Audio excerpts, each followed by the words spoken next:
Türkmenistanda yol hereketiniň howpsuzlygyna bagyslanýan bir aýlyk badalýar.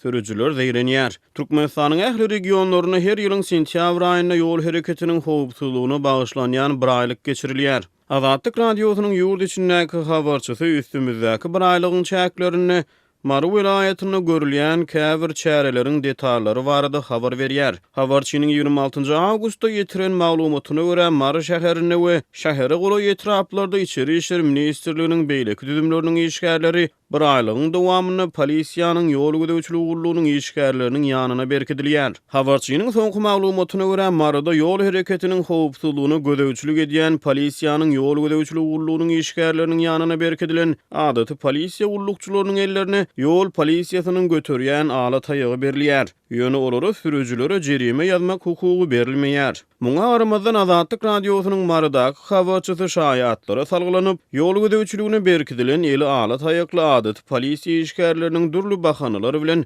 sürüjülerden para görnüşini pul almaga synanýanyny habar berýär. Habarçynyň 26 awgustda Mary şäherine bolan bir waka barada beren maglumatyny ýol gödäwçilik ugurlugyna berkidilen adaty polisiýa ullukçysynyň ağacın arkasyna bukulup sürüjüleri saklaýanyny habar berdi. Serjant çini polisiýa işgäri ulug sürüjüsini saklady. Sürüjü oňa dokument bermän 10 manat uzatdy. Polisiýa işgäri 10 manat alyp sagaman bar ýoluň ak bolsun diýip onu uğratdy diýip habarçy awdalýan ulugyň içindäki bir ýolagçynyň sözlerine salgylanyp habar berdi. Habarçynyň sözlerine görä ulugdaky ýolagçylar bu berilen pulun polisiýa işgärine para hökmüne berilendigini ananýar. Azatlyk radiosynyň habarçysy Mary şäherine içeri işler ministrliginiň düzümleriniň öz gödäwçiligine girmeýän gulluklaryň işlerine bellenilýändigini habar berýär. Mary şäheriniň içinde ýangyn howpsuzlyk gullugynyň işgärleri polisiýanyň nowatçy patrul gullugynyň işine çekilýär. Polisiýanyň nowatçy patrul gullugy ýol gödäwçilik gullugynyň işine çekilýär diýip habarçy aýtdy. Onuň maglumatlaryna görä Mary şäherine içeri işler ministrliginiň düzümleriniň öz gulluk wezipesine girmeýän işlere çekilmeginiň sentýabryň aýagyna çenli dowam etmegine garaşlýar.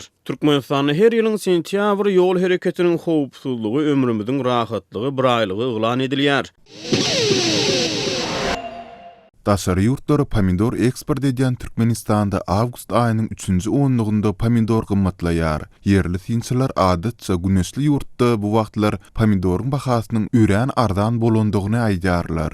Azatlyk radiosynyň Mary vilayatyndaky habarçysy 23 awgustda yerli bazarlara çykarylan satlyk pomidoryň gün-günden gymmatlaýandygyny habar berdi. Mary şäheriniň Galkynyş bazarynda 3 gün mundan öň pomidoryň 150-200 kilogramy lobon sowdada her kilogramy 2 manatdan berilýärdi. 2 gün mundan öň pomidoryň lobon sowdadaky bahasy ýokarlanyp kilogramy 2 manat 80 teňe boldy diýip radionyň habarçysy aýtdy. Onuň sözlerine görä pomidoryň her kilogramynyň lobon sowdadaky bahasy 23 awgustda 3 manat 60 teňe çykdy. Pomidoryň edil häzirki gymmatlamagynyň gün sebäbi ýaşaýjylaryň köpçülikleýin kış üçin duzlanan pomidor yapmaklary, tomat gaýnatmaklary, ajyga pomidor kişdelerini edinmekleri bilen baglanşdyrylýar. Pomidoryň gymmatlamagynyň ýene bir sebäbi bolsa, Azatlyň habarçysy bilen gurulşan bazar söwdügärleriniň aýtmaklaryna görä, 2 gün bäri aýlyklaryň geçirilip başlanmagy bilen baglanşykly. Geçen ay pullaryny naklaşdyryp bilmeýän soňlar adamlaryň köpüsi pomidor ýapynmak, tomat gaýnatmak işlerini soňa goýdular. Aýlyklar geçirilip başlan soň adamlar gyslanmaç pomidor alýarlar we bu ýagdaý harydyň gymmatlamagyna alyp gelýär diýip adynyň aýdylmazlygyny soran bazar söwdügäri aýtdy. Türkmenistan soňky ýyllarda gök önümleriň şol sanda pomidoryň importyny çäklendirmek ýerizip, yerli bazarlary yerli önüm öndürjüleriň harytlary bilen üpçün etmek, importyň orduny tutýan önümleri köpeltmek we eksportyň möçberini artdyrmak siýasatyny öňe sürdi. Şu siýasat bilen baglylykda ýurtda onarça ýyla daşhana guruldy we daşary ýurtlara gök önümleriň, hususan da pomidoryň tonnalap eksport edilýändigi, ýurtda azyk bolçulugynyň döredilendigini habar berildi.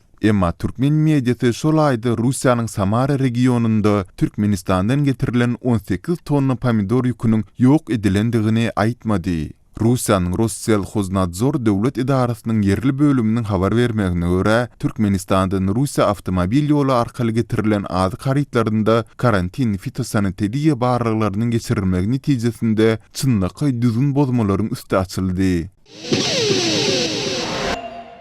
Mary vilayetinde paýta ýygym möwsümi başlady. Obalarda her hojalykdan 3-4 adam mejburi ýygyma çekilýär. Mary vilayetinde nowatdaky paýta ýygym möwsüminiň başlamagy bilen bu ýyldyň bir büdjet işgärleriniň öldüri däl eýsem, oba ýerlerine her hojalykdan 3-4 adam mejburi ýygyma çekilýär. Azatlyk radiosynyň vilayetdäki çeşmeleri we habarçylary regionaky paýta ýygym möwsüminiň bu ýylky aýratynlyklary barada habar berýärler. Oba ýaşaýjylarynyň ählisiniň ol ýa-da beýleki görnüşde daýhan birleşikleri bilen gatnaşygy bar. Mektepleriň mugallimleri, daýhan birleşikleriň we arçynlyklaryň işgärleri, kärenetçiler, çopanlar we beýlekler döwlet büdjetinden hak alýar. Olaryň ählisinden ýygyma gatnaşmak talap edilýär diýip habarçy aýtdy. Onun maglumatlaryna görä ilki başda her bir paýtaçydan günnelik 30 kilogram paýta ýygmak talap edilýär. Azatlyk radiosynyň ýerli habarçylary Mary vilayetiniň Tawtawazar, Sakarçäge, Bayramaly we beýleki käbir etraplaryna aýlanyp paýta möwsüminiň barşy bilen tanyş boldy. Olaryň maglumatlaryna görä paýta ýygmaga gatnaşyp bilmeýän hojalyklardan adam başyna 200-250 manat mösberine töleg tölemek talap edilýär.